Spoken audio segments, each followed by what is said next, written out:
बच्चों, आज हम सीखेंगे एक बहुत ही मजेदार और सीख देने वाली कहानी, गड़ा धन। इस कहानी से हमें ये सीख मिलती है कि मेहनत ही असली धन है। हमें ईमानदारी और मेहनत से आत्मनिर्भर बनना चाहिए। सुंदरपुर नाम का एक बहुत ही सुंदर गांव था। इसी गांव में रामदीन नाम का एक किसान रहता था। रामदीन बहुत ही परिश्रमी था। किसान का अर्थ है खेती करने वाला व्यक्ति। परिश्रमी यानी मेहनती। वह हर रोज खेत में जाकर काम करता था, फसल उगाता था और अपने परिवार को पालता था।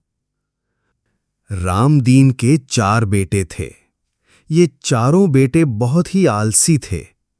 कोई भी काम नहीं करते थे, सिर्फ हर समय इधर-उधर बैठकर गप्पे मारा करते थे।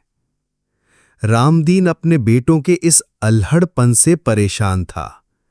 अल्हड़पन यानी बेफिक्री, बेपरवाही, स्वभाव में गंभीरता की कमी होना। अपने बेटों के कोई काम न करने की वजह से रामदीन को उनके भविष्य की चिंता सताया करती। रामदीन दिन रात यही सोचा करता कि बेटे अपना पेट कैसे पालेंगे। पेट पालना इस मुहावरे का अर्थ है अपने और अपने परिवार की जरूरतें पूरी करना, रोजी रोटी कमाना।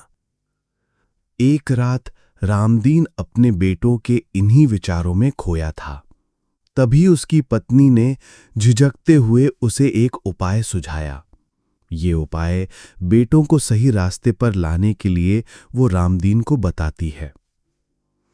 झिझकने का अर्थ है संकोच करना, किसी बात को बोलने में डर महसूस करना। अपनी पत्नी द्वारा दिए गए उपाय को सुनकर रामदीन कुछ देर सोचता रहा और फिर एकाएक खुशी से उछल पड़ा। खुशी से उछल पड़ना का अर्थ है किसी बात से बहुत अधिक खुश होना या उत्साहित होना। अगली सुबह रामदीन ने अपने चारों बेटों को बुलाया और कहा, मैं और तुम्हारी मां अब बूढ़े हो गए हैं। हम दूर तीर्थ यात्रा पर जा रहे हैं। मैंने खेत में धन गाड़कर छिपा रखा है। यदि कोई जरूरत पड़े तो उसे निकालकर उपयोग कर लेना। तीर्थ यात्रा यानी धार्मिक और आध्यात्मिक महत्व वाले स्थानों की यात्रा करना। गड़े हुए धन की बात सुनकर चारों बेटे खुश हो गए, क्योंकि अब उन्हें बिना परिश्रम के पिताजी का धन मिलने वाला था। इसलिए उन्होंने अपने पिताजी को खुशी खुशी तीर्थ यात्रा पर जाने के लिए कह दिया और उसी के साथ मन ही मन खुश हो गए कि अब कुछ दिनों तक पिताजी का बंधन उन पर नहीं रहेगा। उन्हें जो चाहे वो अब कर सकते थे। रामदीन के जाने के बाद कुछ दिनों तक तो सब कुछ सामान्य चलता रहा। चारों बेटे बिना काम किए दिन भर इधर-उधर घूमा करते और गप्पे मारा करते। इस तरह कुछ दिन आराम से बीत गए। लेकिन कुछ दिनों बाद उनके पास जो धन यानी पैसा था वो समाप्त होने लगा और खाने का अनाज भी समाप्त होने लगा। अब चारों भाइयों को चिंता होने लगी। तभी उन्हें अपने पिताजी की कही बात याद आ गई। उनके पिताजी ने कहा था, जरूरत पड़ने पर खेत में गड़ा धन निकाल लेना। इस धन को निकालने के लिए चारों बेटों ने रात के समय खेत की खुदाई का काम शुरू किया। दिन में आराम करते और रात को खेत खोदते। इस तरह 2-3 रातें खेत को खोदते रहे ताकि गांव वालों को पता ना चले। लेकिन उन्हें कोई भी गड़ा हुआ धन नहीं मिला। रात भर के परिश्रम से ये बहुत थक गए थे।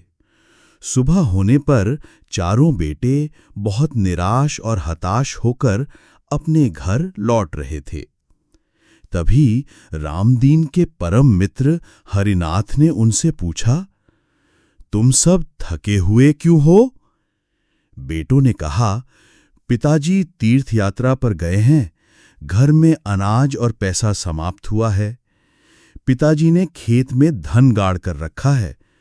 उसी धन को निकालने के लिए हमने सारा खेत खोद डाला, लेकिन हमें कहीं पर भी धन नहीं मिला। खेत खोदने का कारण जानने के बाद हरिनाथ ने उन चारों को सलाह देते हुए कहा, तुम लोगों ने खेत तो खोद ही लिया है, अब उसमें बीज बो दो।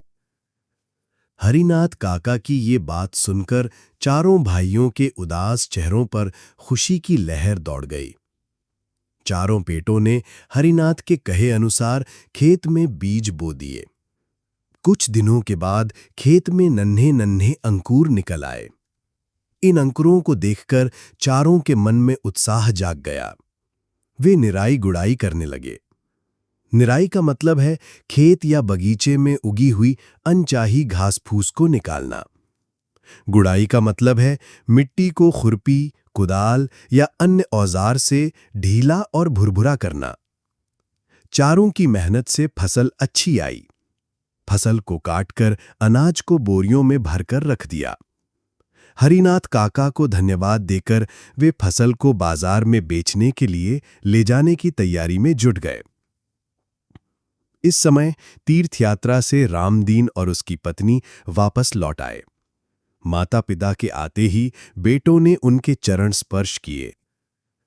गाड़ी में रखे अनाज के बोरों को देखकर रामदीन ने कहा, अब तुम्हें खेत में गड़े धन का राज समझ में आ गया होगा। चारों ने सिर हिलाकर स्वीकार किया और कहा, हां पिताजी, अब हम ये भी समझ गए हैं कि जीवन में सफलता के लिए मेहनत या परिश्रम बहुत जरूरी है।